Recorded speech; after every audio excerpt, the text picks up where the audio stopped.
lazima tuilinde nchi yetu. Mimi nimedhamiria kusimama na wananchi. Mimi ni mwanachama wa Chama cha Mapinduzi aliyechagua kusimama pamoja na wananchi. Narudia tena, I want it to be very clear.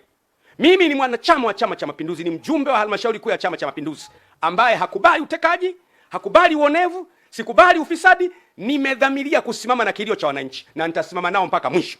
Wanadamu ndiye anatakiwa kupewa kipaumbele, kuheshimiwa, kusemeshwa vizuri, kusikilizwa. Lakini leo sisi tunawateka hawa wanadamu sasa. Unasema nitakujengea jumba afu namteka huyo. Nakuletea maji afu namteka huyo. Nakujengea barabara afu anatekwa huyo. Lazima kiongozi yoyote anayejua anachofanya focus yake iwe ni watu. Nisikilizeni niwape neno hili. Ukijenga nyumba nzuri, ukaweka uzio mrefu, ukaweka na fensi ya umeme, alafu ukaweka na mbwa wakali sana, German Shepherd, mbwa makubwa, alafu ndani unakula vizuri, una magari mazuri, unaendesha vizuri, alafu majirani zako wana njaa na wao wanajua kwamba yule jirani mwenye fensi ya umeme na mbwa wakali na walinzi wakali anakula ndani, hauko salama. Ipo siku hao majirani watapigwa shoti ya umeme 50, lakini 200 wataingia ndani. Hivyo ndivyo inaogopesha viongozi wanapojilindukia mali wao wenyewe wakawasahau wananchi. Ipo siku wananchi wataruka fence, wataumwa na mbwa 50, wataumwa na mbwa 50, watapigwa shoti ya umeme 100, lakini 300 watakukamata. Lazima kila mtu afahamu ya kwamba kipaumbele cha taifa linalojitambua, ambalo viongozi wake wanajua wanachofanya, ni watu wao. Narudia tena, lazima kipaumbele cha kiongozi yeyote iwe ni watu wake.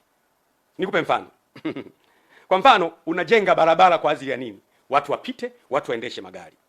Unajenga hospitali kwa ajili ya nini? Watu watibiwe, watu wapate kazi. Unaleta maji kwa ajili ya nini? Watu wanywe. Unaweka umeme kwa ajili ya nini? Ili watu waone. Unaweka mwendo kasi kwa ajili ya nini? Watu watumie. Shule kwa ajili ya nini? Watu wasome. Kwa hiyo ni watu. Kwa hiyo msingi wa maisha ni watu. Narudia tena, maendeleo yoyote ambayo hayamuoni mtu kama priority si maendeleo. Because all that we do on the earth is for human. If you only remove human, all what you're doing is useless. Chochote unachofanya duniani ukiwa hai ni kwa ajili ya watu. Ukimwondoa mwanadamu tu havina maana. Magorofa yote haya, nyumba hizi zote zenye air condition, kama wanadamu wote hawapo, baada ya muda ni mapango ya mbweha. Watu asubuhi, watu jioni, watu usiku, watu mchana. Watu ni wa muhimu kuliko vitu. Na viongozi wazuri wanatoa kipaumbele kwa watu. Ndugu zangu, ukiona giza limekuwa zito sana, ujue asubuhi inakaribia. Giza limekuwa zito sana. Watu wanaishi kwa hofu. Mimi kipindi hiki nimekuwa kimya, watu wananipigia, wanatafuta, mheshimiwa yupo, Gwajima yupo, atakuwa ameshaondoka jamani, atakuwa ameshaondoka naye. Nipo na nipo sana. Nipo sana kwa sababu Mungu amenipa neema ya kuendelea kuwepo. Hatari ninazozipita si za maana sana ukilinganisha na umuhimu wa taifa letu kwa siku zijazo. The dangers I meet are less important in comparison with the necessity of protecting our country in the future. Hatari ni nyingi. Unatembea mtu kwenye mashimo, kwenye mahandaki. Lakini nasema iwe kwenye mahandaki, iwe kwenye mashimo, iwe kwa kujificha, iwe kwa kuishi au kwa kutokuishi, lazima mimi nitaisimamia nchi yangu na kuitetea nchi yangu, na utekaji hapana. No. Tutazame kule mbele. Asubuhi inakuja, siku ambayo kutapambazuka, tutembee mitaani, hatuna hofu ya kutekwa wala kupotea. Siku ambayo mtu atakuwa wa thamani kuliko kilomita za barabara ya lami au ya zege. Siku ambayo uhuru wa kuongea na kukosoa utakuwa wazi, utazungumza bila ya kumwogopa mtu. Siku zinakuja. Kwa hiyo watu wanapotafuta haki kwenye mahakama hawazipati. Unaweza kufika wakati watu wakafa moyo, wakatumia njia isiyo sahihi kuipata haki yao. Lakini Balozi Humphrey Polepole, mbunge mstaafu, mwenezi wa Chama cha Mapinduzi na mjumbe wa kamati kuu na mjumbe wa halmashauri kuu ya taifa mstaafu, amepotea. Dar es Salaam amepotea. Yaani Dar es Salaam unapotea. Dar es Salaam polisi hajui umekwenda wapi, jeshi la wananchi hajui umekwenda wapi, familia hajui umekwenda wapi, lakini umepotea. Lakini msifikiri kwamba watu wanaopotea wanapotea kabisa. Hapana. Hapana. Yule mtu anayeshughulika kukuteka ametumwa, ni binadamu. Baadaye pembea anasema bwana, unajua iko hivi, iko vile, iko hivi. Watu wanajua.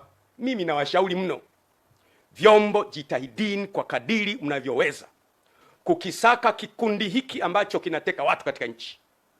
Kwa hiyo mambo ambayo yanafanyika yana reflect kwenye kizazi chako miaka ijayo.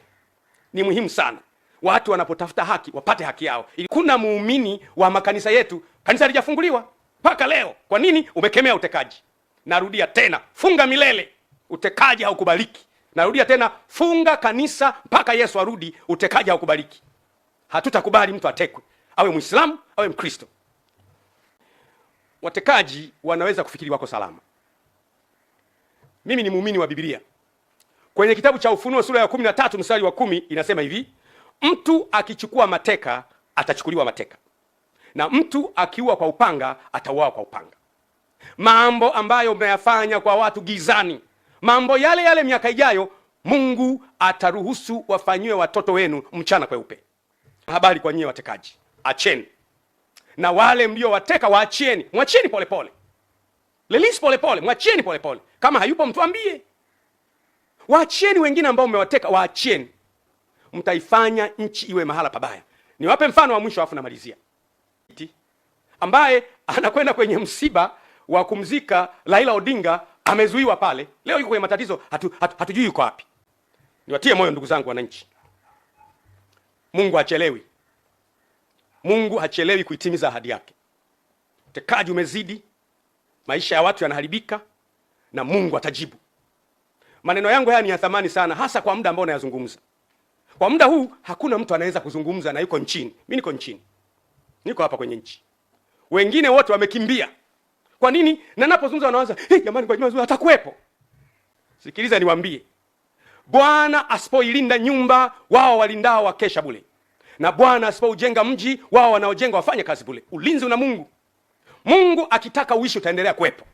Na Mungu akitaka kuondoka utaendelea kuwepo. Kuna siku tutaondoka. Mtekaji ataondoka, mimi nitaondoka, mwenye madaraka ataondoka, watoto wetu watabaki vizazi baada ya vizazi. Na wanachama wenzangu, mnielewe kabisa kwamba nimedhamiria kusimama na wananchi mpaka mwisho, mpaka utekaji uishe.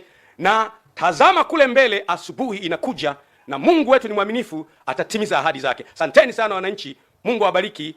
Mungu aibariki Tanzania. Asanteni sana.